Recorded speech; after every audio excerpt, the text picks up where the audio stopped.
안녕하세요. 소개받은 인천시 교육청 학교생활교육과 조일육 장학사입니다. 예, 이렇게 온라인 상으로 이렇게 만나 뵙게 돼서 되게 반갑고, 지금 여기 온라인 접속하신 분들이 대한교육에 굉장히 관심이 있는 분들과 또 실제로 그 대한교육 현장에서 애써주시는 선생님들이라는 말씀을 들었습니다. 네. 좀 제가 드리는 말씀은 사실 학교 폭력에 대한 말씀이라서 굉장히 좀 무거운 주제입니다. 예, 무거운 주제이고, 또 막상 이 일을 이렇게 맞닥뜨리게 됐을 때, 무엇을 해야 될지 되게 고민되고 어려운 업무이기도 합니다. 그렇지만 이제 우리가 기본적으로 학교 폭력에 대한 부분은 법률로 별도로 정하는 부분이 있어요. 그래서 이 법률에서 정하는 절차, 그리고 그 이후에 후속 조치라든가 이런 내용들을 좀 이해한다면, 막상 이 업무를 또는 이 일이 이렇게 맞닥뜨렸을 때 조금 더 도움이 되지 않을까 생각이 들고요. 또 교육청에서는 이제 이 업무에 대해서 학교폭력 예방 업무도 별도로 하고 있는데, 학교폭력 또 예방은 또 별도 다른 장학사님이 담당하고 계십니다. 그래서 오늘 저는 이 학교폭력이 발생했을 때 어떻게 이제 대처해야 되고, 또 어떤 절차로 그것이 처리가 되는지에 대해서 좀 말씀을 드리고자 합니다. 제가 선생님들 얼굴을 지금 볼 수가 없어서 제가 이제 화면만 보고 있기 때문에 선생님들이 또 여기 참여해 주신 분들이 어떤 반응을 보이는지 잘 모르겠습니다. 그래서 일단은 쭉 제가 진행을 하고, 이후에 궁금하신 점은 입력을 해주시거나 궁금하신 점을 남겨주시면 그걸 가지고 제가 답변 드릴 수 있는 부분들은 답 드리면서 진행을 하고자 합니다. 막상 그것이 벌어졌을 때 엄청나게 큰 이제 파장을 일으키면서 겪어야 되는 어려움이기도 합니다. 그래서 우리가 이 학교 폭력을 학교에서 또는 우리 법으로 정한 이 기관에서 어떻게 다뤄야 되는 부분들을 법률을 통해서 조금씩 살펴볼 필요가 있습니다. 왜냐하면 이 법률에 어긋나는 것들로 우리가 접근했다가는 그 학교 폭력을 맞닥뜨리고 잘 해결했다 하더라도 그 후에 법률에 근거하지 않은 그런 절차로 또는 그런 처리로 인해서 어려움을 겪는 경우가 많습니다. 그것이 학교든 또는 당사자인 학생이나 학부모든 마찬가지죠. 그래서 우리가 좀 법률적인 부분에서 어떻게 지금 이 절차를 흘러가고 있는지를 좀 살펴보려고 합니다. 네.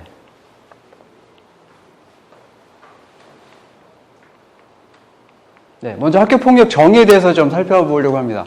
학교폭력은 이제 법률에서 그 정의를 명확하게 내리고 있는데요. 네, 제가 이제 빨간색 표시로 한 부분이 있습니다. 학교 내외에서 학생을 이라는 부분에 빨간색을 표시했어요. 그리고 유형들이 나오죠. 상해, 폭행, 감금, 협박부터 해서 쭉 해서 정보통신망을 이용한 음란, 폭력 정보 등에 의해서 제가 또 녹색 표시를 한 신체, 정신 또는 재산상의 피해를 수반하는 행위 모든 것을 다 학교폭력이라고 일컫습니다. 그럼 우리가 이제 보통 많이 접하는 학교폭력은 대부분이 신체폭력이에요. 신체폭력이고, 그리고 많은 것들이 언어폭력입니다. 그리고 최근에 많이 늘어나고 계속 문제가 되는 게 사이버 폭력입니다. 사이버 따돌림이라든가 정보통신망을 이용한 그 안에서의 음란을 포함해서 언어적인 폭력 또는 그 명예훼손이라고 하죠. 어떤 사실, 있었던 사실이 참이건 거짓이건 관계없이 그것을 퍼날라서 그 학생의 명예를 훼손하는 행위, 모든 것들이 다 여기서 말하는 재산상의 피해뿐만 아니라 정신적 피해까지 가져다 준다라고 하는 것은 다 학교 폭력에 해당이 됩니다. 그래서 아까 이제 드라마에서 다뤘던 학교 폭력의 유형은 거기 보니까 학생한테 실기 음악을 하는 친구인데, 성악하는 친구인데 그 실기를 못 보게 하기 위해서 음료수에 약을 탔다라고 이제 그 신고가 들어와서 그것을 처리하는 그런 장면이 있었는데요. 여기서 보면 이제 어떤 유형이 될까요? 약을 타서 이렇게 했다. 피해 학생에게 약을 타서 몰래 먹이게 했다. 뭐가 될까요? 여기서는 상해가 되겠죠. 예. 거기 폭행이나 이런 건 없습니다. 그러나 사기도 학교 폭력이 됩니다. 실제로 비슷한 사례가 있었죠. 제가 한 2년 전인가 3년 전에 확인했던 그 내용인데, 어떤 학생이 따돌림을 당했어요. 일부 한 두세 명의 학생들에게 계속 따돌림을 당했고 지속적으로 괴롭힘을 당했습니다. 그래서 이 학생이 어떻게 했냐면 아이들 모르게 음료수, 비타민 음료에다가 농약을 집어넣은 거죠. 소량의 농약을 집어넣어서 그 두 개를 그 아이들 사물함에 넣어놨는데 근데 그 학생들이 그걸 마신 거예요. 그래서 한 명은 그 당시에 중태에 빠졌다는 얘기를 들었고 한 명은 바로 위세척을 해서 회복이 됐다는 얘기를 들은 적이 있었습니다. 이런 경우도 학교 폭력에 해당이 되는 거죠. 물론 상해뿐만 아니라 그 이전에 그 음료를 마신 학생들도 괴롭히고 또는 그 학생에게 따돌림했다면 그것도 학교 폭력이 되는 거예요. 예, 그래서 이 학교 폭력이라는 건 굉장히 광범위한 범위라는 거. 심지어는 이런 행위들이 있죠. 장난이라는 명목으로 학생에게 해를 가하는 경우도 있습니다. 예를 들어 의자 빼기예요. 의자 빼기. 의자를 빼는 장난을 했습니다. 그래서 이것이 신고가 됐는데 학교 폭력으로 이것이 처리가 잘 안 되고 그러니까 결국 법원까지 갔어요. 그래서 법원에서 이 판결을 어떻게 내렸냐면 이 학생이 다칠 거를 예상하고 그런 장난을 했다 하더라도 이것은 학교 폭력에 해당된다라고 판단을 한 거예요. 그래서 우리가 학교에서든 또는 학교 밖에서든 학생을 대상으로 하는 이런 앞에서 열거했던 그런 유형들의 신체적, 정신적, 재산적 피해를 가져오게 하는 모든 행위들을 다 학교 폭력을 하기 때문에 우리가 이것을 이제 다뤄야 된다는 거죠. 예. 그러면 학교 폭력을 우리가 이제 알았어요. 그것이 직접 경험을 했건 들었건 또는 내가 느낌으로 느꼈건 우리가 알았다고 한다면 그것은 이제 어떻게 처리돼야 되는지 이 부분을 이제 말씀을 드리도록 하겠습니다. 좀 굉장히 복잡한 흐름도처럼 보여요. 이것이 이제 최초의 학교 폭력법이 생기고 개정을 거듭 하면서 지금 현재 2011년 현재에 이르러서 지금 적용하고 있는 처리 프로세스라고 할 수 있습니다. 네, 굉장히 복잡한 것 같죠. 근데 이것만 알면 웬만큼 학교 폭력이 이렇게 흘러가는구나 알 수가 있습니다. 먼저 간단하게 짚고 뒷부분을 또 설명을 드리겠습니다. 여기 이제 보시면 맨 처음에 학교 폭력을 접수합니다. 학교 폭력을 접수해요. 학교 폭력을 접수하는 것은 학교에는 학교 폭력 전담을 하시는 책임교사가 계십니다.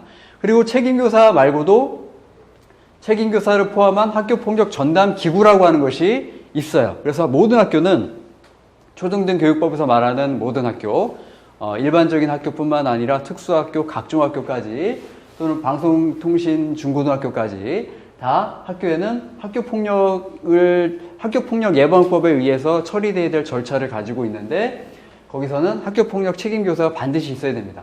그러면 누군가가 신고를 했어요. 아니면 담임교사가 상담을 하다가 아이가 이렇게 힘들어하는 모습을 봤습니다. 또는 어디서 신체적인 상해를 입은 걸 봤어요. 그러다가 상담하다 보니까 예전에 이런 일이 있었다라고 인지를 했습니다. 또는 느꼈어요. 그러면 반드시 법에 의해서 책임교사에게 통보하고 책임교사는 학교장에게 보고를 해야 됩니다. 경미하던 중대하던 관계가 없어요. 이거는. 예. 그래서 접수가 들어왔습니다. 그러면 1차적으로 담당자는 교육청에 있는 학교폭력 담당 장학사가 계십니다. 그 담당 장학사에게 1차적으로 인천에서는 아이스톡이라고 하는 전자통신 그 메시지로 보고를 해야 돼요. 48시간 내에. 인지한 시간으로부터 48시간 내에 사건 인지한 내용을 바탕으로 사안 접수 보고서라고 하는 가장 기초적인 보고를 하게 되어 있습니다. 그러면서 동시에 그런 관련 학생들, 피해든 가해든 관련 학생들의 보호자에게도 통보를 해줘야 돼요. 이런 일이 있어서 지금 학교폭력으로 접수했습니다라고 통보를 해줘야 됩니다. 자, 이제 여기서 이제 대안학교에서의 이제 어려움이 있는 거예요. 자, 대안학교는 초등등 교육법에서 말한 학교는 아니죠. 아니기 때문에 책임교사도 없습니다. 그리고 보고할 의무도 없어요. 다만, 근데 이 학생들은 학생이라고 하는 신분이나 지위를 갖고 있죠. 그러니까 이 학생들은 학교폭력 대상자가 됩니다. 학교폭력에 해당되는 아이들이 되는 거예요. 그러면 이 아이들이 학교폭력이 발생한 것을 보고하거나 또는 신고할 의무는 없지만 학생들이기 때문에 학교폭력이라는 걸 알게 되는 거죠. 그러면 어떻게 될까요? 원적교에 통보를 해줘야 되는 거죠. 원적교에 통보를 해주면 원적교에서는 이 사안을 접수해서 교육청을 보고합니다. 자, 그렇게 되면 아까 말씀드렸던 학교에는 전담기구에는 이 학교폭력 업무를 담당하는 선생님뿐만 아니라 뭐 보건선생님이나 상담선생님이나 학년부장선생님이랑 같이 구성이 되어 있는데요. 거기에 또 반드시 학부모가 3분의 1 이상 구성되게 되어 있어요.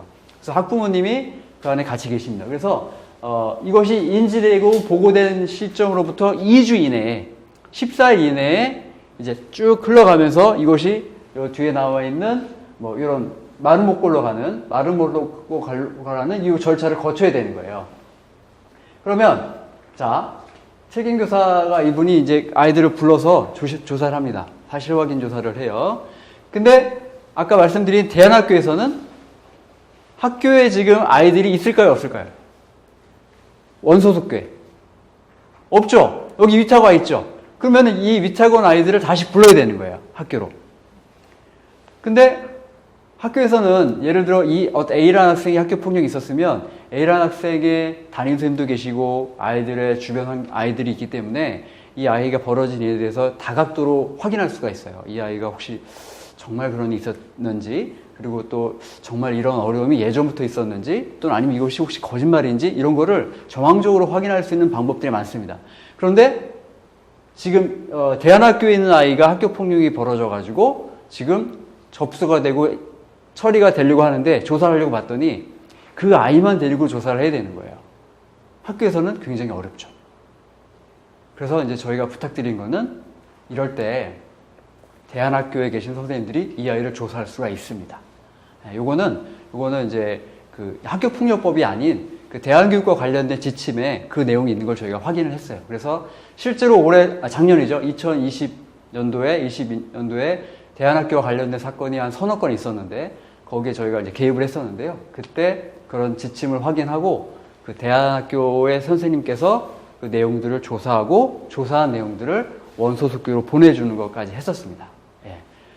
그래서 그 2주라는 시간 안에 이 사안이 이제 조사가 되어져야 되고 조사가 되어지고 자 갑니다. 자 과거에는 아까 그 드라마에서 본 것처럼 모든 학교 폭력은 이것이 알고 봤더니 학교 폭력이 아니네, 사람을 잘못 봤네, 뭐 이런 오인으로 인한 것들은 그대로 이렇게 자체 해결돼서 없어지지만 자체 해결해서 그냥 끝나버리지만 지금은 아까 그 동영상에 나왔던 그 2019년 8월 20일 이전까지는 모든 학교 폭력은 학교폭력 자치위원회에서 다루게 돼 있습니다. 그래서 거기서 자치위원회에서 그 판단을 하는 거예요. 이 가해 학생은 이러이런 학교폭력 가해 사실이 있으니 가해 학생 선도 조치를 이것을 받아야 된다라고 내리거나 피해 학생은 이런 피해가 있으니 이런 보호 조치를 받아야 된다라고 내려야 되는 거였어요. 그런데 굉장히 저학년들, 예를 들어 초등학교 1, 2학년 아이들, 그리고 심지어는 특수학생과 같은 굉장히 그 저연령대라든가 일반적인 아이들도 굉장히 사소한 문제들이 있을 수 있어요. 사소한 갈등. 그런데 아까 처음에 학교폭력 정의에서 나왔지만 정신적, 신체적 피해를 가져오는 모든 행위들이 다 학교폭력이라고 봤단 말이에요. 그러면 어떤 아이가 제가 나한테 누구야? 라고 하고 불렀는데 누구야? 라고 부르는 그 목소리가 너무 커서 내가 정신적인 피해를 입었어 라고 신고를 하면 학교폭력 접수 안 하면 안 됩니다. 접수해야 되는 거예요. 그러면 그것까지도 자치위원회에서 다 저렇게 아까 보신 것처럼 그런 위원회를 구성해서 다뤘어야 되는 거죠. 그러니까 그러고 나면 뭐가 남냐? 자, 그때 아주 경미한 거라든가 또는 그러니까 경미한 거라도 무조건 가해 학생 1호 조치부터 9호 조치까지 나는 거예요. 물론 9호 조치는 고등학생이만 해당이 됩니다. 1호 조치는 서면사과거든요. 서면사과부터 뭐 2호 조치는 보복 접촉 협박 금지예요. 이런 게 날 수밖에 없어요. 아무리 경미하더라도. 그러면 아이들이 정말 그 학교폭력 자치위원회를 하고 난 다음 날 아이들이 정말 막 힘들어가지고 더 이상 만나지 않고 막 그러느냐? 아니죠. 다시 손 붙잡고 놀고 다닙니다.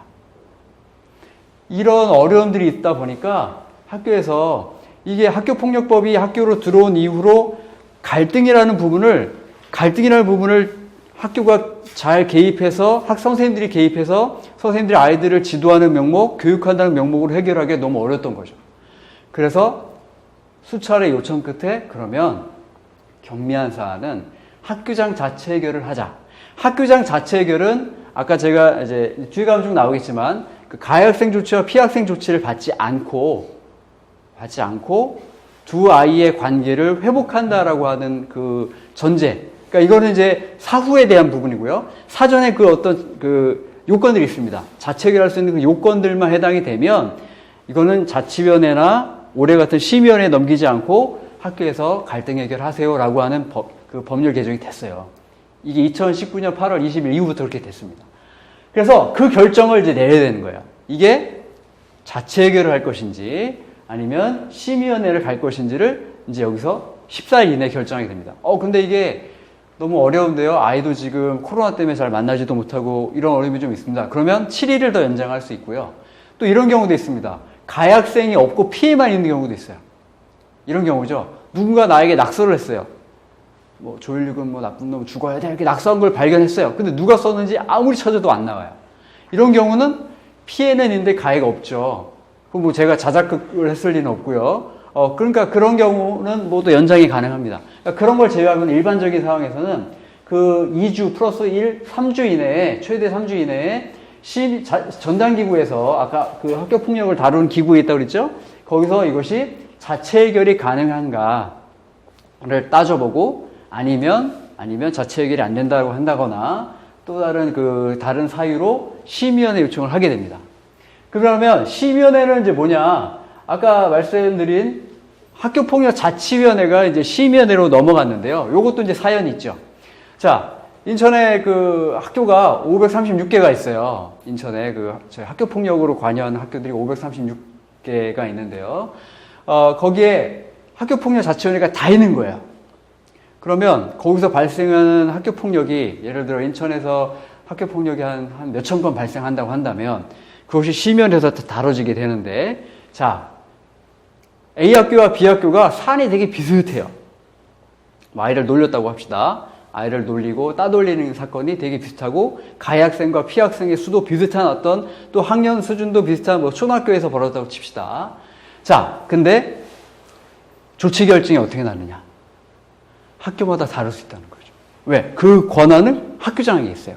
그러니까 자치위원회에서 이 학교 폭력을 심의합니다. 그래서 이거는 어떤 일이 있었고, 이 학생들은 이러 조치를 받으면 적절하겠다라고 하는 그 근거에 따라서 내리는데, 거기에 근거 중에는 학생의 반성 정도라든가, 화해 가능성이라든가, 선도 가능성들을 좀 더 봐서 경감할 수 있게 돼 있어요. 그러면 이 아이들의 성향이까지도 비슷하다라고 하더라도, 어쨌건 이 결정은 자치위원회에서 딱 몇 호 조치를 학교장에게 요청하면 학교장은 그걸 반드시 그렇게 학교장 명의로 처분을 내리는 거예요. 그런데 그것은 심의위원회마다 다 다르죠. 그러니까 A학교, B학교가 비슷한 사안이라 하더라도 내리는 결론은 다를 수 있다는 거예요. 여기서 이제 민원이 시작되는 거죠. 그 어찌 보면 거기에서 억울함이 있을 수도 있어요. 물론 그 억울함은 이제 재심이라고 하는 절차를 가서 거기서 또 밝혀지게 되는데 또는 거기서 재심을 통해서 또 번복이 되기도 하고 또 가중이 되기도 합니다. 근데 그거는 그것가 가지는 굉장히 어렵죠. 그건 이제 지금으로 말하면 행정심판위원회라든가 소송까지 가야 되는 부분이기 때문에 거기까지 생각하기 이전에 그러면 자치위원회가 좀 전문성을 갖고 좀 일관되게 판단을 내렸으면 좋겠다라는 의견들이 계속 있었어요. 그리고 학교의 업무도 굉장합니다. 이 업무가 자치위원회 업무가요. 사건 하나 접수해서 이 처리되는 과정 속에서 만들어지는 공문이나 시간이요. 엄청나요. 그러니까 학교폭력 책임교사를 하려고 할까요? 안 하려고 할까요? 안 하려고 하죠.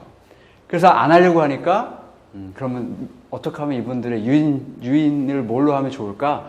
해서 이제 막 여러 가지 가산점, 승진에 관련된 가산점도 주게 하고 수업 시간도 좀 줄여주고 뭐 이렇게 했지만 결국 그게 실질적인 도움이 크게 안 됩니다. 그래서 내린 결정이 그러면 이거는 교육청이 가져가라 한 거죠. 그래서 교육지원청에서 이 학교폭력 자치위원회에 했던 모든 심의 업무를 교육지원청이 다 가져가게 됐습니다. 올해 3월 1일부터요. 3월 1일부터 이걸 다 가져가서 거기서 이제 심의를 하게 되는 거죠. 예. 그래서 그 결정, 이거를 자체 해결할 수 있는 요건이 돼가지고 자체 해결할 거냐, 심의위원회에 가져가서 거기서 판단하게 할 거냐를 14일 플러스 7일 이내에 결정을 내리면 그게 이제 쭉 이겁니다. 이런 과정. 결정을 내리면 심의원에서는 심의를 해가지고 학교폭력대책심의위원회가 1호 조치, 2호 조치, 가해 1호 조치, 너는 피해 1호 조치라고 딱 결정을 내리면 이거를 교육장에게 요청합니다. 그럼 교육장이 그거를 뭐 수정할 수 없어요. 그대로 받아서 교육장 명의로 처분을 내리는 거예요. 과거에는 학교장이 이걸 내렸는데 이제는 교육장이 내리게 되는 거죠. 고등학교도 마찬가지입니다. 예전에 뭐 고등학교는 보통 이제 시교육청에서 관할 하지만 그 해당 지역, 관할 지역에 있는 해당 구에 있는 각종 특수 고등학교, 일반 고등학교들도 그 관할 교육장에게 보고하고 거기서 조치받게 돼 있습니다. 그렇게 이제 3월 1일자로 바뀌었어요. 그렇게 되면 우리가 말하는 그 접수돼서 조치까지의 그 흐름을 다 처리하게 되는 거죠. 요게 어려워요, 요게. 왜냐면 요게 법률에서 정한 여러 가지 구성 요소들이 있고, 거기서 어긋나게 됐을 때는 이제 뭐 징계를 요구할 수도 있고, 또 그게 학부모라든가 또는 관련 분들이 이거에 대해서 의혹을 제기해서 뭐 심지어는 뭐 소송까지 가는 경우도 발생하기 때문에 요 절차를 학교에서는 굉장히 잘 알아야 되는 거죠. 물론 이제 대안학교에서는 아까 제가 말씀드린 어디까지 관여하시면 되냐면 사안이 딱 인지됐어요. 학교폭력이라는 게 인지돼서 어느 정도 조사가 돼가지고 그거를 원소속교에 넘겨주시는 것까지가 다 한 거예요. 그리고 이런 경우도 있습니다. 그 사건이 심의원회까지 가게 됐어요. 그러면 심의원에서 심의를 하려고 봤는데 자료들만 가지고 판단이 어렵거든요. 그러면 어떻게 해요? 그 대안학교 선생님을 요청할 수 있죠. 부를 수 있어요. 좀 오셔서 아이가 그 당시 어떤 일이 있었고 그런 일을 어떻게 진행하셨는지 좀 설명해 주십시오라고 해서 요청하는 경우도 있습니다. 그래서 이렇게 오시는 경우가 종종 있어요. 왜냐하면 판단이 어려우니까. 학교 원소 선생님들 잘 모르시니까. 그 정도까지 대안학교에서는 하실 거라 생각이 듭니다. 네. 크게 보면 그러면 이제 학교폭력이 처음에 딱 발생했을 때요. 자, 아까 말씀드렸지만 이게 다 법률로 절차로 정해져 있기 때문에 가장 중요한 게, 제일 중요한 게 사실 뭐겠어요? 제일 중요한 건 이 학생들의 피해 정도나 가해 이런 걸 빨리 파악해서 피해가 심각하다면 응급조치라든가 또는 어떤 치료를 받게 해준다거나, 가해 학생은 가해 학생도 어찌 보면 자기가 가해를 해놓고선 자기가 본인이 불안해할 수도 있거든요. 그래서 어쨌건 피해 학생을 보호하던 가해 학생을 선도하던 이 법 자체는 이 학생들이 학교 폭력이라고 하는 사태를 그거를 잘 해결해서 결국은 사회의 바른 구성원으로서 다시 학교 적응하게 만드는 거잖아요. 대안학교도 마찬가지죠. 여기서도 이제 학교에서 아이들이 잘 적응해서 학력을 인정받아서 졸업하게 하거나 다시 돌아보는 게 목적이잖아요. 학교폭력법도 마찬가지예요. 그럼에도 불구하고 법률로 가장 못 받고 가장 민원이 많이 들고 어려운 부분이 신고 접수 부분이기 때문에 신고를 받으면 그다음부터는 이 절차를 꼭 가져야 된다는 거죠.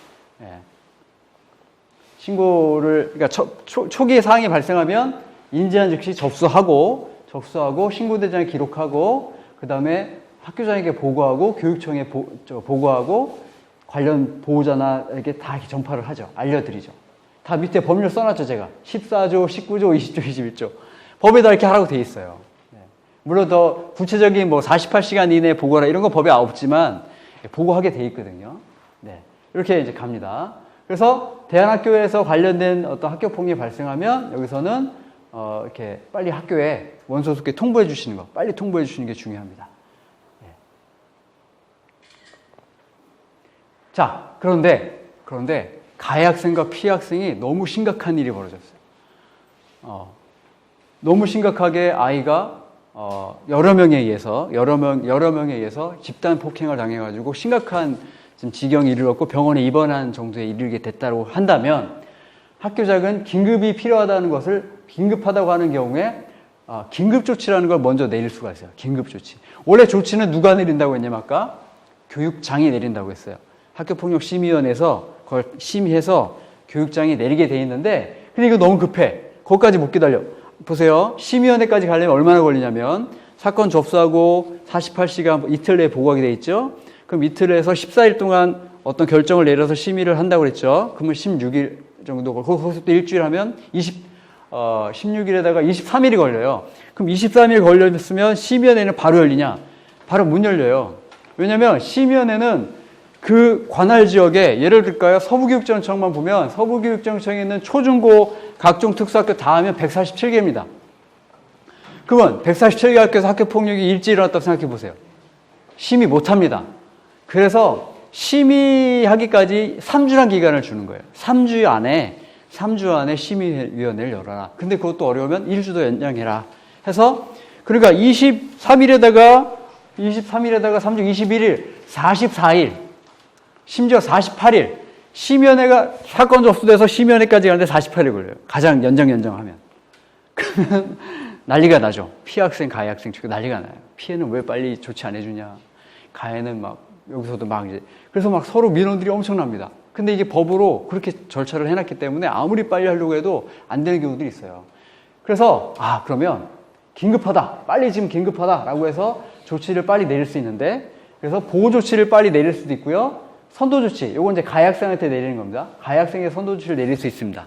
보호 조치는 1호, 2호, 6호. 2호, 6호가 있어요. 제 이름이 조16이에요. 예. 162. 162가 하면 162거든요. 162 딱 맞더라고요. 그래서, 예. 162. 예.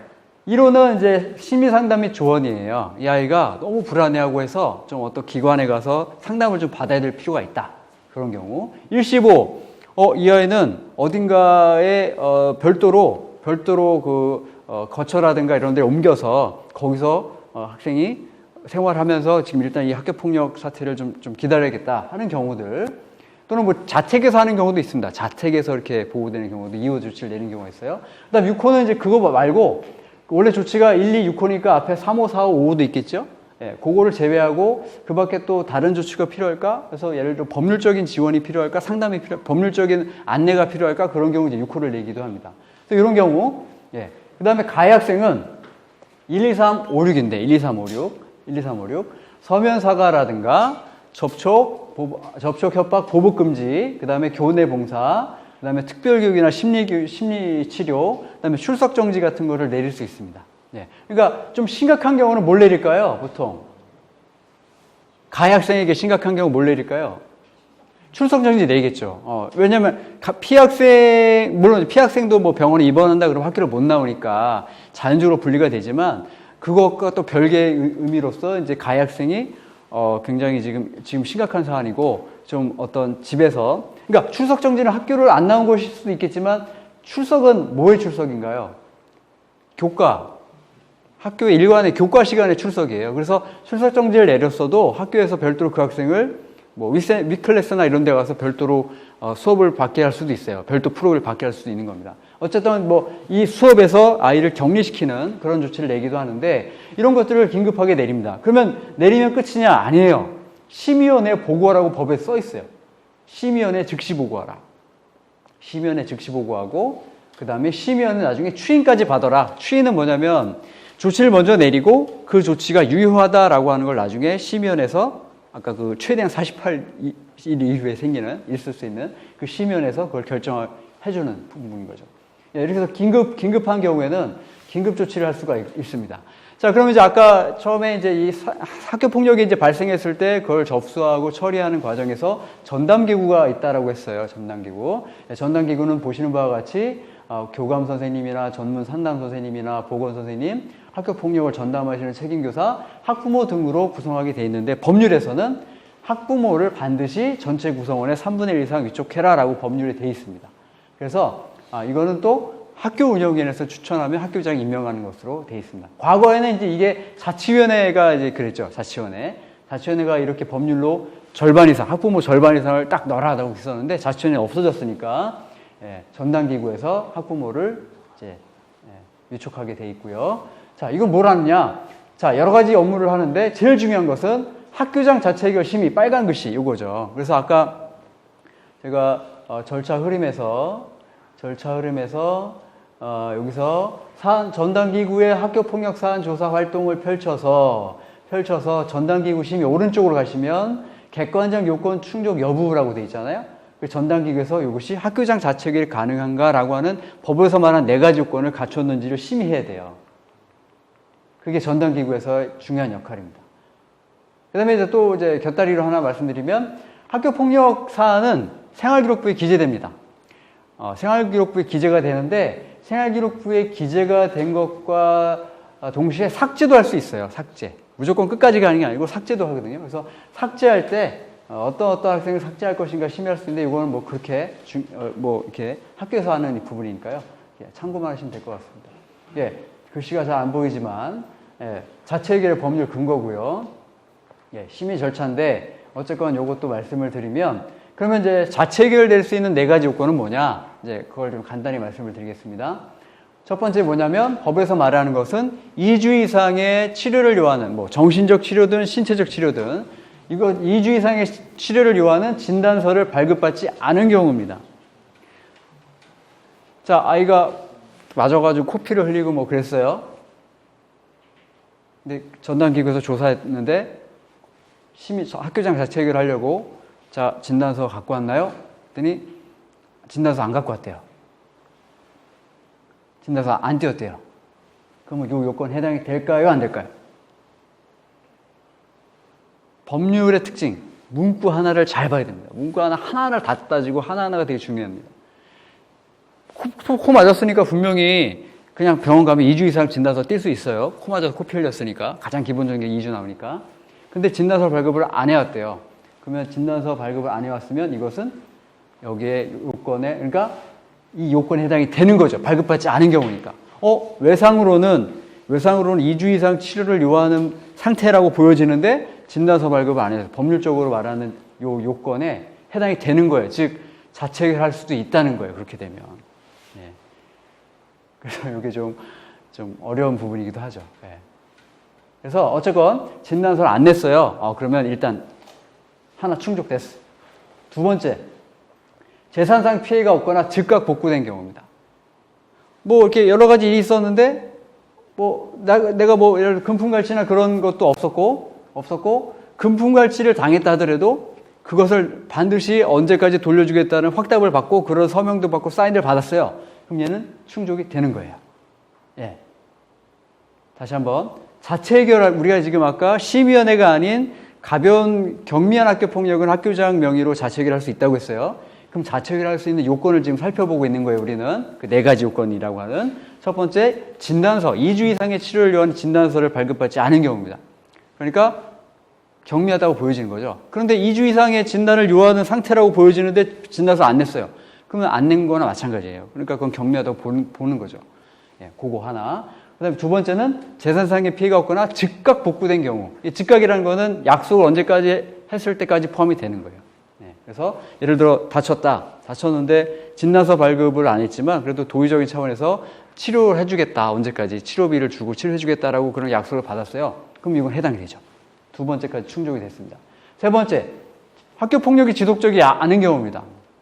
알고 봤더니 이 학생들이 서로 감정싸움 잘 지냈는데 감정싸움이 생겨가지고 갑자기 신체 폭행까지 해서 상해까지 벌어졌던 거예요. 지속성이 없네요. 없다고 판단이 된다. 그러면 없는 거죠. 네, 지속성이 없다.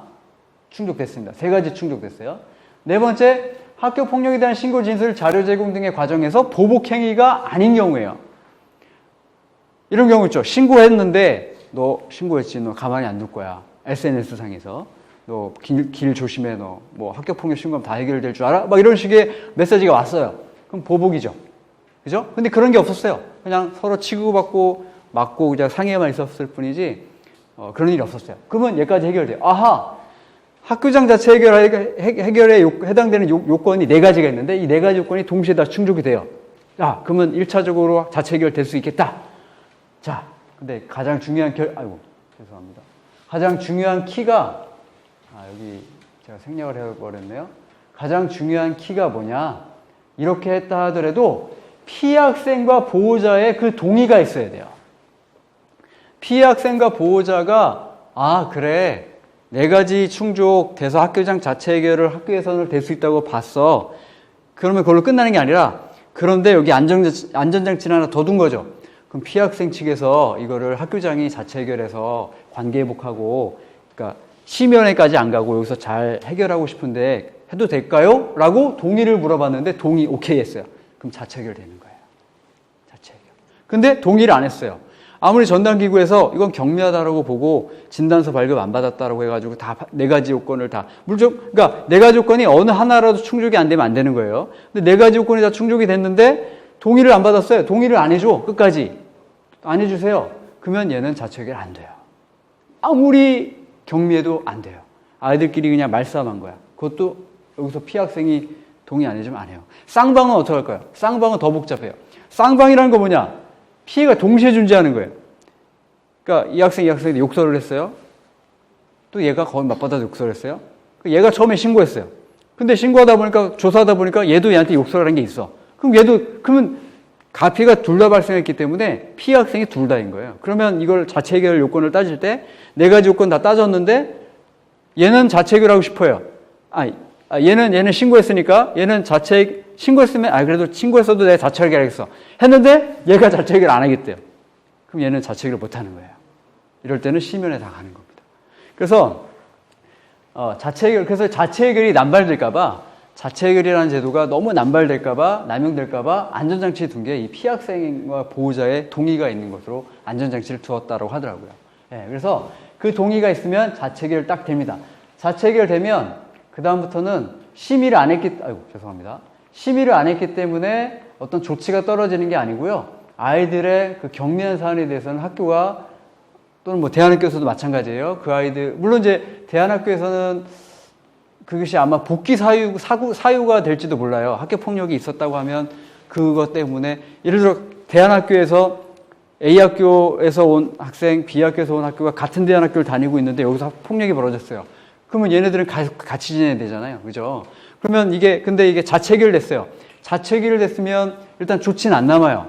그러면 조치는 안 남으니까, 계속 같이 있을까? 근데 이거는 좀 더 이제 그 관련 규정을 찾아봐야 되겠지만, 어쨌건 조치가 나서 같이 다니게 된다. 이건 안 되죠. 조치가 났는데 대안학교 같이 있을 수는 없기 때문에 아마 이런 경우에는 분리를 하는 걸로 저는 알고 있는데, 어쨌건, 이런 자체 해결된 부분, 자체 해결되었다라고 한다면, 그 다음에는 이제 관계회복이라고 하는 관계회복 프로그램을 운영할 수 있다라고 이제 법률에는 시행령에 그렇게 나와 있습니다. 관계회복은 뭐냐면 말 그대로, 그 학교 폭력이 생기기 이전의 상태로 돌아갈 수 있도록 아이들을 돕는 거예요.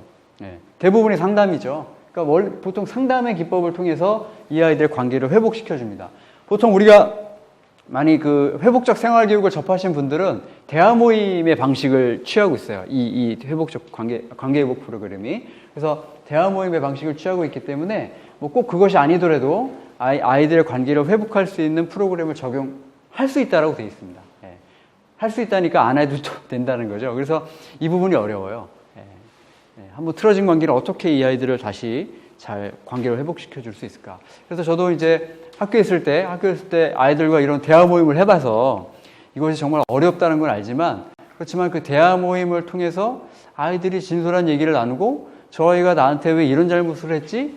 그리고 저 아이가 나한테 앞으로 나한테 이렇게 하겠대 한 것을 나만 듣고 나만 혼자 정한 것이 아니라 나도 그 학생한테 들려줌으로써 서로 이야기해서 서로에게 어떤 그 행동이나 말의 본질을 서로 알고 그것을 인해서 어떻게 약속할지를 정해서 그 약속을 다시 이행하고 그 뒤에 또 만나서 다시 또 그걸 확인하는 과정에서 아이들의 관계가 나아지는 걸 좀 봤거든요. 그래서 굉장히 이 부분은 교육청에서도 이제 2021 학년도부터는 어떻게 적용할 걸 지금 고민을 좀 많이 하고 있는 부분이기도 합니다. 전 과정에서 관계회복 프로그램을 할 수가 있습니다. 관계회복, 그 청소년 폭력 예방재단인 푸른나무 재단에서 이걸 만들었는데요. 뭐 요거 말고도 교육청에서는 이제 관계 중심 생활교육을 담당하시는 저희 김미경 장학사님이 계신데 그분을 통해서 지금 관계 조정 지원단이라는 그 선생님들의 모임도 좀 운영하고 있고 해서 아마 올해 좀 활성화가 되리라 좀 기대하고 있습니다. 아까 제가 말씀드렸던 대화 모임, 관계회복 프로그램, 회복적 서클의 대화 모임 또는 뭐 학급 긍정훈육법에서 다툼 해결 활동, 뭐 이런 것들이 있어요. 아까 이제 심의위원회 말씀을 드렸는데, 물론 이제 통계적으로 따지면, 인천시 관내에 100건의 학교 폭력건이 있었다고 치면, 실제로 60 후반에서 70% 사이가 다 자체 해결권입니다. 실제로. 그래서 굉장히 역으로 그렇게 얘기하면, 그러니까 거꾸로 생각해 보면 뭐냐면, 과거에 경미한 학교 폭력을 다 자치위원회에서 다루고 조치를 내렸기 때문에 갈등이 굉장히 많았는데, 민원의 갈등이 많았는데, 지금 자체 해결제가 작년 2019년 8월 22일부터 시행되면서부터 자체 해결이 조금씩 이렇게 늘어가고 있는데, 그러니까 2019년이니까 2020년까지의 결과를 봤을 때는 상당 부분 경미한 건이 많았다라는 걸 알 수가 있어요. 물론 이제 올해 코로나가 이제 오면서 학교 폭력이 거의 뭐 3분의 1 수준으로 줄었어요. 전체적인 그 건수를 봤을 때. 왜냐면 아이들이 대면하는 기회가 적기 때문에 학교 폭력에서 제일 많이 차지하는 건 신체 폭력이에요. 근데 신체 폭력을 할 수 있는 기회가 없기 때문에 굉장히 많이 줄었어요. 그럼에도 학교 폭력 계속 접수가 들어오는데 그것들이 경미한 사안으로 판단되었고 피해 학생과 보호자가 동일해서 자체 해결된 거니 된 건수가 거의 70%에 육박합니다. 예. 그래서 그러면 30%를 우리가 어떻게 해결해야 되느냐? 예. 심의원에서 이제 결국 다뤄야 된다는 거죠. 심의원에. 그래서 아까 제가 말씀드렸던 자치위원회, 아까 그 드라마에서 나왔던 그 자치위원회가 없어지고 심의원회로 가게 된 그런 계기들이 이런 사회적 요구가 있었기 때문에 그렇다는 거죠. 예. 뭐 제일 중요한 건 이제 전문성이 되겠습니다. 전문성. 예.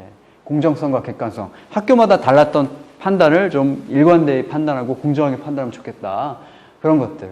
예. 그래서 역할이 구분되어 있습니다. 학교와 교육청의 역할이 구분되어 있어서 학교는 과거에 사안조사, 그 다음에 자체 해결 내지는 심의위원회 개최해서 조치 결정, 조치 이행까지를 다 했는데 지금은 학교는 심의만 안 하면 된다. 학교 폭력에 대한 심의를 하지 않고 사안조사에서 심의 요청하는 것까지 그리고 결정이 되면 그걸 받아서 아이를 조치 이행하게 하는 것까지. 그리고 생활기록부 뭐 기재하는 부분, 그 다음에 이제 그거에 따른 부가적 특별교육이라는 게 있는데, 그것까지 이행하는 것으로 역할이 좀 구분이 되었습니다. 네. 학교폭력심의위원회 뭐 어려운 말들인데요. 예. 학교폭력위원회에서는 어쨌건 법률이 정한 위원회고, 법률이 독자적으로, 심의원에서 그 학생들에 대한 학교폭력 사태를 조사한 걸 바탕으로 가해학생과 피해학생의 조치를 내릴 수 있게 하는 그런 법적인 지위를 갖고 있어요. 그러니까 굉장히 큰 권한이죠. 예. 여기도 뭐 학부모위원회에 들어가 있고요. 그리고 막 이런 경우 있습니다. 관할지역이 막 달라요. 예를 들어 뭐 저쪽 서구에 있는 학교와 남구에 있는 학교와 아이들끼리 학교 폭력이 벌어졌다. 그러면 심의위원회는 각각 있지만 공동으로 심의위원회를 같이 열 수도 있습니다. 그런 경우. 예, 심지어 저희 어디까지 갔냐면 충주까지 가봤고요. 그 다음에 울산이랑 제주도만 지금 안 가보고 밑에 정말 아니니 정말 기상천외예요. 어째 거기 가서 또 학교폭력을 일으키는지 부산이나 뭐 울산까지 이렇게 연루된 사안들이 있었거든요.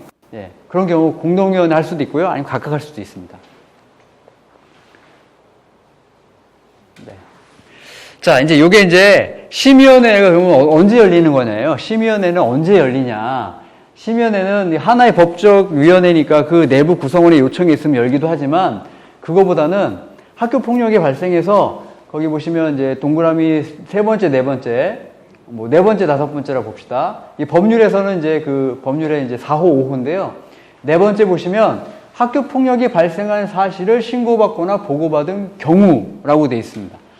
자, 우리 학교 폭력 처음에 딱 발생해서 인지하거나 감지하면 처음에 뭐 한다고 그랬냐면 처음에 학교장에게 보고한다고 그랬어요. 학교장에게 보고하고 관련 분들한테 보고하고 교육청에 보고한다고 했어요.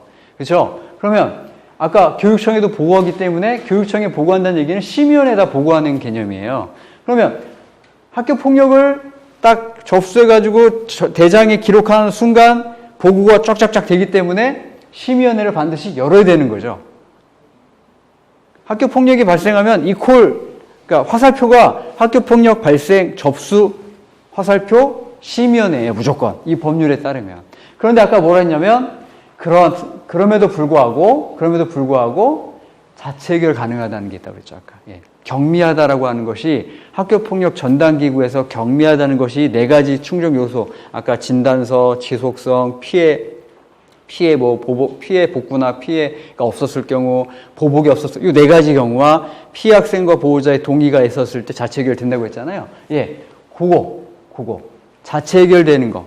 그러니까 원칙은 심의원에 가서 조치를 받는 게 원칙이지만 자체 해결되는 경우도 있다. 예, 그래서 예, 심의원에는 학교폭력 발생하면 무조건 열린다고 보면 되겠습니다. 예. 그리고 가해 학생이 협박이나 보복한 사실을 신고받거나 보고받은 경우, 그러니까 똑같은 뭐 보복에 대한 얘기죠. 예. 이런 경우 심의원을 열게 되어 있는 거죠. 아까 말씀드렸죠? 14일 이내에 심의원에 개최 요청을 해야 되고 연장 7일 가능하다 했고요. 예. 모든 교육지원청에다 이제 보고합니다. 여기 이제 서부 지역이니까 뭐 하늘샘학교 서부 지역이라고 한다면 서부 지역에 있는 학생이 여기 위탁받아서 학교 폭력 발생했다면 서부교육지원청 심의원에 보고하는 거고요. 근데 여기에 뭐 남부에 있는 아이들 있을 수 있고 뭐 저쪽 북부에 있는 아이도 있을 수 있죠. 그러면 그 학교에서는 또 각각의 교육지원청에 보고합니다.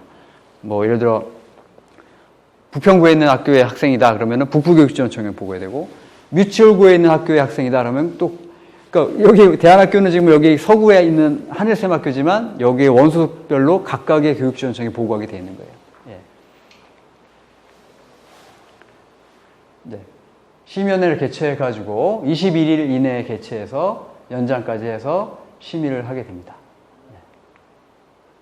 아까 이제 여기서 보면 전문가나 참고인 출석 요청할 수 있다고 했죠. 그래서 대안학교에서 벌어진 어떤 학교 폭력을 한다면 아마도 대안학교의 선생님을 요청하는 경우가 있습니다. 참고인으로. 예, 그러면 뭐 부담 없이 가셔서 말씀해 주시면 됩니다. 그다음에 학교는 이제 그러면 이제 심의원에서 이제 조치를 딱 내리죠. 조치가 이런 조치가 있어요. 아까 말씀드렸던 아까 긴급 조치에 대해서 말씀을 드렸죠. 아까 거의 뭐 48일 이내에 접수가 돼서 심의원회까지 시간이 많이 걸리니까 좀 긴급이 요하다로 판단을 되는 긴급 조치를 할 수 있다고 했죠. 1, 2, 3호 아까 1, 2 말씀드렸고요. 3호는 치료 및 치료를 위한 요양. 그래서 치료비가 발생하는 부분에 대해서는 3호를 받아야 돼요. 예, 3호. 학급 교체도 있고요. 전학이 있었는데 전학은 없어졌습니다. 법률이 개정되면서 없어졌어요. 그 다음에 6호, 그 밖에 여러 가지 조치가 있다고 했고요. 여러 개 조치를 같이 받을 수도 있습니다. 병가 가능하다고 되어 있습니다.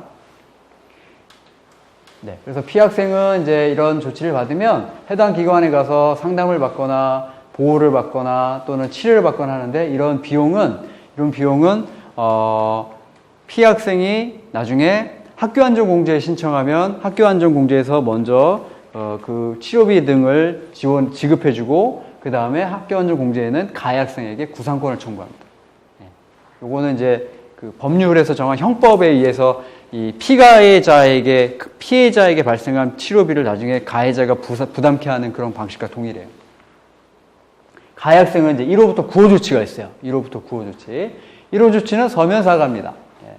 친구야 미안해 내가 뭐 앞으로 너에게 잘 이렇게 할게 하면서 서면 사과. 2호 조치는 아까 말씀드렸던 이제 접촉, 협박, 보복 금지. 예. 그러면 이제 접촉, 협박, 보복 금지라고 생각하면 많은 분들이 이 학생과 가해 학생과 피학생이 완전히 분리해서 생활하는 줄 아시는데 사실 그러진 못해요. 이 완전 생활을 분리한다는 개념이 아니고 생활을 같이 할 수도 있는데 예를 들어 뭐 같은 학교에 다니잖아요. 그럼 같은 학교 다니고 2호 조치를 받았으면 이 분리되기가 어렵죠. 왜냐하면 가해 학생이 8호 조치 전학을 받기 전까지는 그 학교에 같이 다녀야 되는 거예요. 그럼 2호 조치가 갖고 있는 의미가 뭐냐? 가해 학생이 2호 조치를 받은 가해 학생이 그 피해 학생에게 가해할 목적으로 의도적으로 접근하는 거 요걸 금지한다는 거예요. 그러면 그거를 금지하는데 그렇게 했으면 어떻게 하느냐? 그러면 재발인 거죠. 학교폭력 재발이니까 재발된 건을 다시 또 아까 그 심의원의 과정을 거쳐서 이번엔 또 더 중한 조치를 받을 수 있겠죠. 예, 그렇게 가는 개념이지 2호가 피가 학생을 완전히 분리시켜 놓는 개념은 아닌 거예요. 근데 이제 국회의원이 이걸 보고 그럼 이게 피가 학생 분리가 너무 안 되는데? 라고 해가지고 법률 개정을 해가지고요. 지난 20년 12월 22일 날 법률 개정이 됐어요. 피가해 학생을 분리해라 라고 하는 법률이 개정됐고 시행은 이제 2021년 6월 23일부터 시행입니다. 예. 그거 이제 나중에 또 구체적인 내용들 나올 것 같은데요. 어쨌건 2호 조치는 그런 일방적인 피학생 분리가 아니라는 것을 조금 이해할 필요가 있습니다. 3호 조치는 말 그대로 학교에서 봉사하는 거예요. 학교 내 봉사. 4호 조치는 외부 기관 가서 사회 봉사를 하는 거죠. 5호 조치는 특별교육 이수 또는 심리치료인데, 이거는 이제 정말 이 아이가 학교 폭력에 대한 어떤 그 개념에 있어서 사람을 좀 이해하고 사람의 어떤 성향들을 좀 이해할 필요가 있다. 그리고 학교 폭력의 중대성을 좀 교육을 통해서 알아야 될 필요가 있다라고 했을 때 보호 조치를 내려요. 근데 여기 보면 심리치료라는 게 있습니다. 심리치료. 학교 폭력이 심리적인, 그러니까 그죠? 우리가 보통 아프다, 마음이 아프다, 마음이 아픈 친구들이 있다고 그러잖아요. 그런 경우에 또 생기는 경우가 있어요. 마음이 아파서 생기는 경우. 그러면 그 아이는 보호 조치를 받은 경우 심연에서 심리치료 뭐 30시간, 20시간 이렇게 내려요. 그러면은 심리치료 받는 전문 심리치료 기관에 가서 그거를 받아야 되는 거죠. 그런 게 5호 조치예요.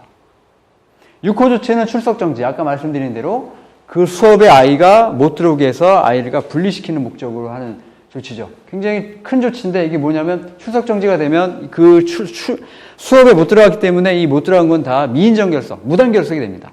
그럼 나중에 그게 다 쌓이면 나중에 내신에 큰 영향을 미치죠. 그래서 이제 이 6호 조치 굉장히 큰 조치 중에 하나예요. 7호 조치는 학급을 교체하는 거고요. 8호는 전학입니다. 학교를 바꿔주는 거죠. 학교를 바꿔주는 전학. 강제 전학이죠. 내가 가고 싶은데 가는 거 아닙니다. 전학 조치 받았어요. 그럼 저 여기서 A 학교에서 B 학교 제가 선택해서 갈게요. 안 됩니다. 교육청이 전학 조치 받은 애들은 그 내부의 규정에 의해서, 내부의 그 지침에 의해서 배정을 해버려요. 그냥. 예. 그 전학이죠. 9호 퇴학. 예. 의무교육 대상자들은 퇴학이 가능할까요? 가능하지 않죠. 예. 초, 중 학생들은 퇴학이 안 됩니다. 가장 중요한 조치가 전학이에요. 초중등교법에서 그 학생들은 퇴학을 할 수 없게끔 되어 있기 때문에 고등학생들 또는 뭐 각중학교 학생들만 퇴학 처분이 적용이 될 겁니다. 그러니까 이 조치들을 잘 보세요. 근데 우리가 이제 마지막 거의 제가 이제 막바지인데요. 자, 예를 들어 정말 큰 학교 폭력이 벌어져서 심의원에서 퇴학이나 전학 조치를 내렸어요. 근데 퇴학이나 전학 조치가 내려질 정도면 좀 어찌 보면 굉장히 그 우리가 사회에서 언론적으로도 이슈화되는 사건들일 경우가 가능성이 많습니다. 예. 자, 퇴학을 내렸어요. 그럼 그 학생 학교를 이제 강제적으로 못 나오게 되죠. 그 퇴학을 내렸다고 해서 이 학생이 그럼 과연 다시 그 아까 언론적으로 이슈가 된 그 큰 심지어 범죄라고도 말할 수 있는 그런 행위를 또 안 할 수 있다고 보장할 수 있을까요? 뭐냐면 제가 말씀드리고 싶은 게 뭐냐면 아까 처음에 제가 서두쯤에서 학교폭력법의 이 목적이 학교폭력법이 만들어져서 이런 조치를 내리는 이유는 목적은 피학생을 보호하고 가해학생을 선도 교육해서 이 학생들이 다시 뭐 피학생은 이제 일단 보호받으면서 학교를 다닐 것이고요. 교육을 계속 받을 것이고 가해학생도 이걸 잘 교육해서 다시 올바른 사회 구성원을 만들어주는 게 목적이라고 했어요. 즉 교육적 목적이 있는 거예요. 그런데 범죄를 저지른 학생들은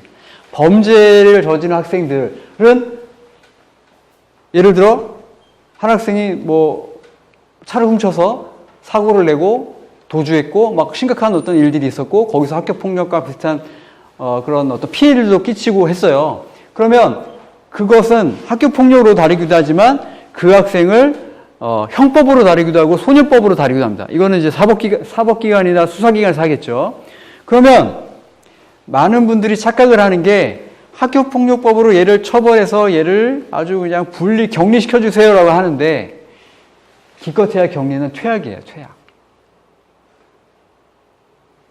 근데 그 격리해주세요라고 요청하는 부분들은 대부분 어떤 얘기냐면 이 아이들을 사회에서 경계해달라는, 즉 그러니까 교도소나 소년원으로 보내달라는 그런 취지로 말씀하시는 거지 학교에서 이 아이들을 만나지 않게, 요거는 사실 그런 말씀의 아주 작은 부분일 거라는 거죠. 즉 뭐냐면 학교폭력법은 가해학생들조차 교육적 목적으로 조치를 내린다는 거예요. 교육적 조치. 교육이라는 거는 뭐예요? 이 학생들을, 그러니까 가장 중요한 조치가 퇴학이라서 교육받지 못하게 그냥 배제시킨 거잖아요. 그렇지만 이 학생이 다시 다음 학년도 입학할 수도 있어요. 물론 그 학교는 아니죠. 피학생이 있는 학교는 못 들어와요. 다른 학교도 허락을 또 받아야 들어가는 경우인데, 어쨌건 학교폭력법은 학생들을 조치를 내리는 것은, 특히 가해학생에 대한 조치는 그 법 자체가 교육적 목적을 가지고 있기 때문에 결국엔 그 학생을 교육의 힘으로 끌어들이려고 하는 겁니다. 교육의 테두리 안으로 끌어들이려고 하는 목적에서 조치를 내리는 거예요. 아예 이 아이들을 교육에서 벗어나서 사회적으로 격리시키려고 이런 조치를 내릴 수 있다는 게 아닌 거죠. 그런 거는 이미 소년법이나 이런 데서 다 그렇게 해요. 예. 그래서 학교폭력법이 갖고 있는 그 목적을 생각한다면 그 자체가 갖고 있는 한계점도 있을 수 있고 또 그 자체가 갖고 있는 그 교육적 목적 때문에 우리가 생각하는 것만큼 이 조치가 중요하지 않다라고 생각될 수도 있다는 거. 그거를 좀 잘 우리가 알면 좋겠습니다. 왜냐하면 제가 이런 민원을 워낙 많이 받아가지고요. 예. 안타까움에서 말씀을 드리는 겁니다. 그 다음에 이제 부가적 특별교육이라는 게 있는데요. 여기 이제 아까 앞에서 말했던 1호, 2호, 3호, 2호부터죠. 2호, 3호, 4호, 6호, 7호, 8호까지 조치를 받잖아요. 네. 그러면 부가적 특별교육이라고 해가지고 아까 5호에서도 특별교육이 나왔잖아요. 근데 그거 말고 부가적 특별교육이라고 해서 반드시 그러니까 아까 이제 이 법이 가해학생에 대해서 다시 올바른 사회 구성원으로 교육의 힘으로 교육의 테두리 안으로 다시 데려온다고 했잖아요. 그러면 얘네가 봉사활동 했다고 해서 얘가 제대로 다시 사회봉사했다고 해서 다시 그런 다음부터 학교폭력 하지 말아야지 이럴 수 있을까요? 아닐 수 있죠. 그래서 그 외에 별도로 그 학생들에게 학교폭력은 되게 위험한 거고 학교폭력에 있어서 우리 아이들의 이러이러한 점들을 인지해야 되고 그리고 다름과 존중과 배려 이런 걸 알아야 되라고 하는 별도의 프로그램을 이수하게 한 거예요. 무조건. 네. 그래서 부가적 특별교육. 근데 시간은 다양합니다. 2시간부터 심지어는 20시간까지. 심지어는 이제 위탁학교로 보내기 위해서 200시간, 300시간 내리는 경우도 발생합니다. 네. 특히 성사학 같은 경우. 성사학 같은 경우는 좀 특수한 분야다 보니까 성사학에서는 특별교육이라든가 이런 거를 한 200~300시간 내리면 그 학생들이 이제 그 200시간을 어떻게 다 이수하겠습니까? 그럼 결국 위탁학교로 가야겠죠. 대한 위탁교육을 가서 거기서 이제 교육받게끔 하는 부가적 특별교육이 있습니다. 4시간 근데 부가적 특별교육은 보호자에게도 내려져요. 보호자. 학생만 하는 게 아니라 보호자도 해야 됩니다. 그럼 학생이 그 부가적 특별교육을 안 했어요. 이행을 안 했어. 그러면 이행 안 한 거 가지고 계속 독촉을 하겠죠. 야, 언제까지 이거 해야 돼? 이거 받아야 돼? 안 내렸는데 2차, 3차 안 해. 그러면 그 학생을 다시 시의원에 올려서 조치를 다시 내리게 할 수 있고요. 다른 조치를. 보호자도 반드시 해야 되는데 보호자는 안 하면 과태료 300만 원입니다. 과태료 300만 원을 부과하게 돼 있어요. 그래서 이건 가끔 저희들한테 보고가 올라와요. 그럼 저희한테 보고가 올라오면 저희가 통보해드리죠. 요거 안 받으시면 300만 원 과태료 나가요. 그래서 꼭 받으셔야 됩니다라고. 그래서 이건 강제성이 좀 있습니다. 보호자들에게. 심의원에서 조치를 다 결정하면 교육장의 명의로 처분을 내리는 겁니다. 교육장이 처분하는 거예요. 교육장. 과거에는 학교장이었죠. 지금은 교육장이 처분을 내리는 겁니다. 자, 이제 생활기록부 기재예요. 이제 피학생에 조치받은 건 생활기록부에 기재하지 않습니다. 그런데 가해학생에 대한 것은 생활기록부에 기재해요.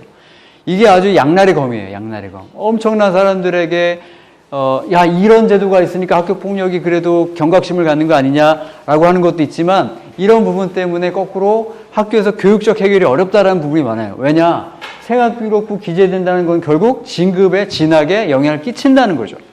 진학에 영향을 끼친다는 거예요. 특히 고등학생들.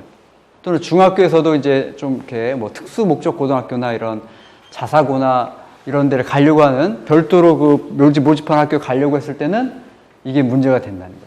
그래서 생활기록부 이제 기재를 또 잘해야 되는데요. 조치를 받으면 즉시 기재하는 겁니다. 조치를 누가 내려요? 교육장이 내린다고 했죠? 그럼 교육장이 내렸으니까 공문을 학교를 보낼 거예요. 조치 결정 이렇게 됐습니다. 라고 공문을 보내면 학교에서는 그걸 바로 담당자가 입력하게 돼 있죠. 입력. 근데 이제 이걸 평생 갖고 가는 게 아니고요. 여기 없네요. 삭제도 가능해요. 삭제. 졸업할 때 삭제되는 게 있습니다. 아까 그 1호부터 9호까지 있었죠? 거기서 1, 2, 3, 7호. 1, 2, 3, 7호는 이 학생이 졸업하는 동시에 삭제하게 돼 있어요. 근데 이제 문제는 원서를 언제 써요? 졸업 전에 쓰죠. 그러니까 남아있죠. 그러니까 한계가 있는 거예요. 그 다음에 4, 5, 6, 8호는 졸업과 동시에가 아니고 졸업 후 2년 뒤 삭제인데 얘네가 졸업한 2년 뒤에 삭제하는 건데 다만 이 학생들이 4, 5, 6%를 받은 학생들이 졸업을 남겨주기 6개월 이전에 조치를 받은 거야. 그리고 이 한 건으로 그 조치를 받았어. 그러니까 중복이 아니고 재발이 아니고 한 건으로 이 조치를 받았고 졸업까지 6개월이 남아있다면 이 아이들에게 삭제 요청을 받아서 아이들의 생활상이나 반성 정도나 아까 부가적 특별교육 같은 거 했는 걸 다 파악해서 심의해서 그럼 얘는 삭제 대상을 올리자라고 할 수 있어요. 그러면 삭제도 가능합니다. 예. 근데 문제는 다 원서 쓰고 다 진학이 결정된 이후라는 거에 이제 한계가 있는 거죠. 예. 주치상, 이제 내가 이제 심의원의 조치에 불복하겠다라고 하면 행정심판을 청구할 수 있고요. 행정소송까지 청구할 수 있습니다.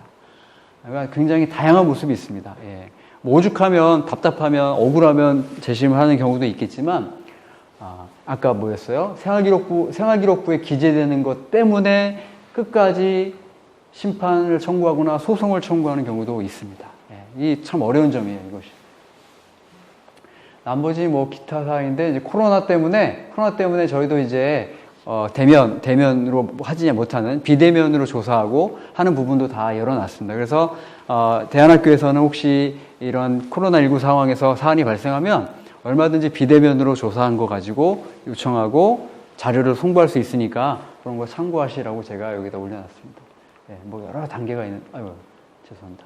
여러 단계가 있는데요. 예, 뭐 확진을 받은 상황에서도 이렇게 조치를 할 수가 있습니다. 예, 어쨌건 이제 1시간 한 10분 정도 쭉 강의를 했는데요. 그 아까 제가 뭐 퀴즈 낸다고 했었는데, 네. 채팅창을 좀 열어주시면, 네. 네. 자, 아까 그 펜트하우스 그 자치위원회 그 장면에서 말도 안 되는 몇 가지가 있었는데, 그 뭐 주인공이 뭐 날라차게 해가지고 교장 선생님 뭐 이빨을 부러뜨린 거 뭐 이런 거 빼고 조금 요거는 지금과 맞지 않다라고 하는 것을 좀 써주시면 제가 보고 그 정답이 되면 제가 그분들을 선물을 드릴 수 있도록 하겠습니다. 자, 생각나시는 거 한번 써주시죠. 아니면 뭐 궁금하신 점을 올려주시면 답변도 드리도록 하겠습니다. 제가 질문 하나 있습니다. 예. 그 첫 페이지에 보면은 그 학교 폭력의 정의 첫 번째에서 이제 학생들을 대상으로 한 게 학교 폭력이다라고 이제 첫 번째 있는데 학생이 그러면 대상이 아니라 학생이 성인을 대상으로 했을 때는 해당이 안 되는 건가요? 되게 중요한 질문 해주셨습니다. 예. 거기 아까 보면은 학생간이라고 돼 있죠. 학생간.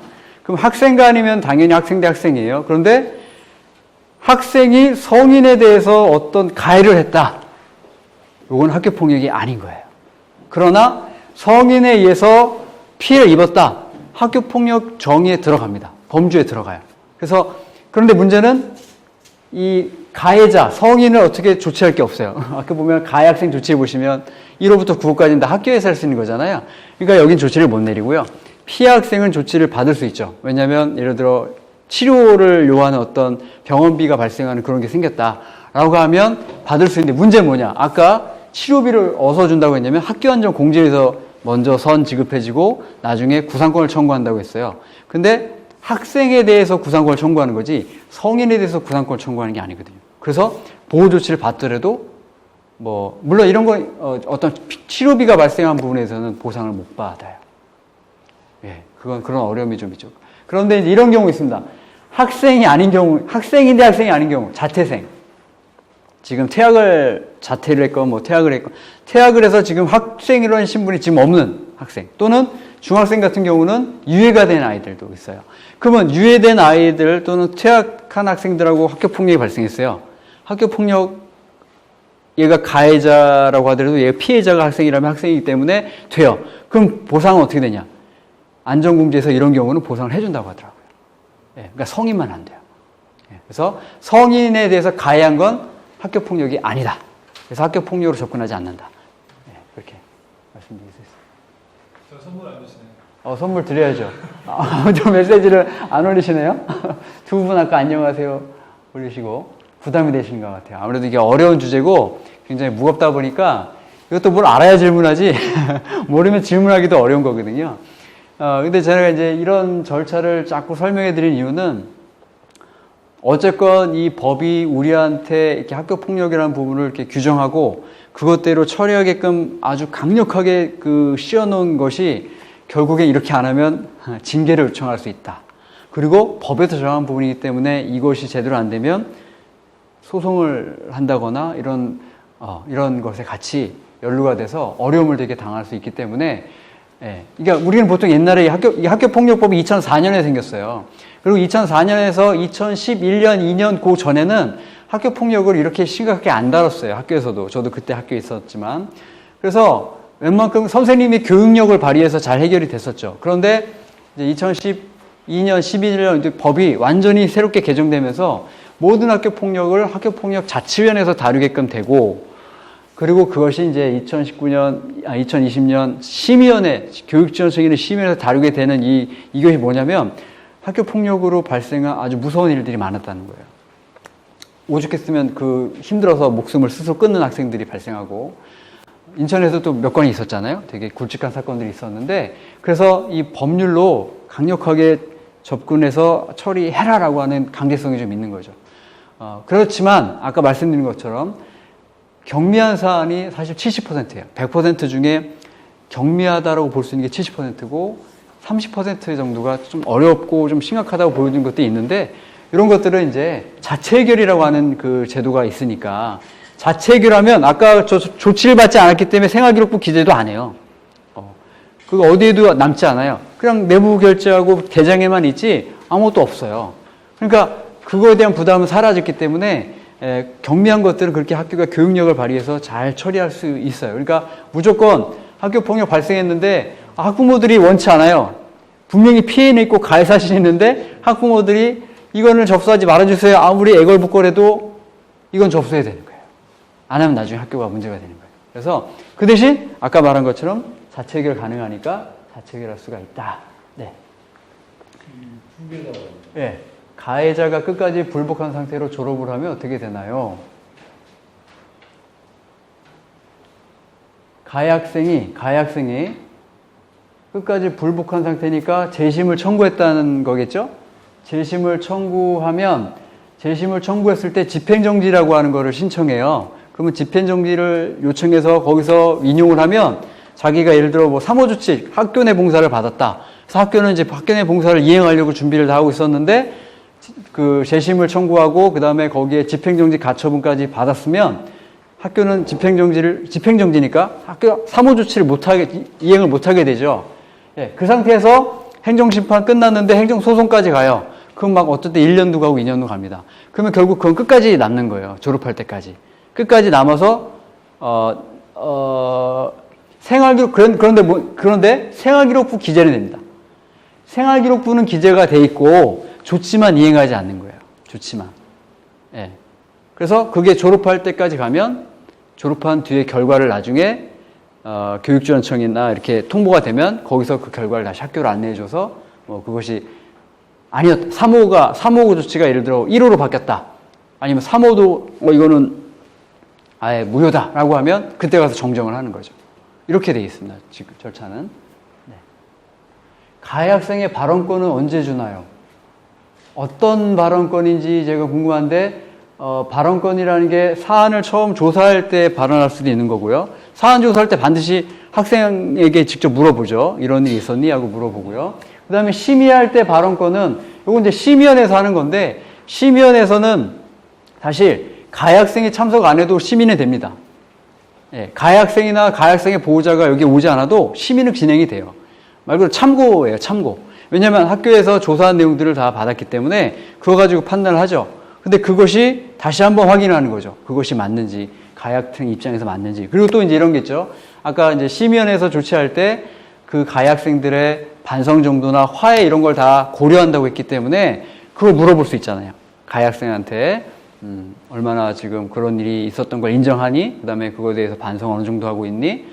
화해는 어느 정도 했니? 라고 물어볼 수 있죠. 그럼 그런 거에 답을 통해서 조치할 때 이제 고려할 수 있기 때문에 그런 기회를 주죠. 그래서 앞선 질문에서 예를 들어 졸업을 앞둔 학생이 뭐 교내봉사 같은 게 나왔어요. 근데 이미 이제 졸업을 해버리고 교내봉사가 일주일 남아있다. 그런 상태면 그런 건 어떻게 돼요? 조치를 이행 못하는 거죠. 이해 못하는 못하고 그냥 생활기록부만 남아있는 거예요. 그러니까 졸업을 해서 예를 들어 상급학교로 진학하는 경우는 학생의 지위를 갖고 있기 때문에 그 상급한 학교에서도 그걸 이행할 수 있어요. 그렇게 할 수도 있는데 고등학교 경우는 다르죠. 고등학교 경우에서는 상급학교 진학해도 학생이 아닌 거죠. 초등등교육법의 학생이 아니기 때문에 그 학생은 그 성인은 끝까지 이행을 하지 않고 그냥 졸업을 해버리는 경우가 되는 거죠. 예. 근데 생활기록부는 남아있는 거죠. 예. 네, 그러면 시간이 선물 선정에. 네, 시간이 지금 많이 갔는데요. 지금 질문 주신 서영희님하고 김종수님 그리고 우리 선생님 선물 아까 3개 있다고 그랬죠, 3개. 예, 이렇게 3분께 드리면 될 것 같네요. 네, 네. 아무튼 예, 뭐 궁금하신 점 있으면 그 시교육청에 저희 학교폭력 원스톱 대응 센터라고 있습니다. 그러니까 저는 그 업무를 담당하는 장학사고 거기에 담당 상담사님들이 또 상근에 계세요. 그래서 궁금하신 점은 학교폭력 원스톱 대응 센터를 이렇게 검색하셔서 그쪽으로 전화 주시면 언제든지 뭐 학교를 꼭 밝히지 않으셔도 됩니다. 신분을 안 밝히셔도 궁금하신 것들은 물어보시면 충분히 친절하게 답을 해드리니까요. 궁금하신 점 그렇게 전화 주시면 좋을 것 같습니다. 예, 장시간 연수 감사합니다. 마치겠습니다.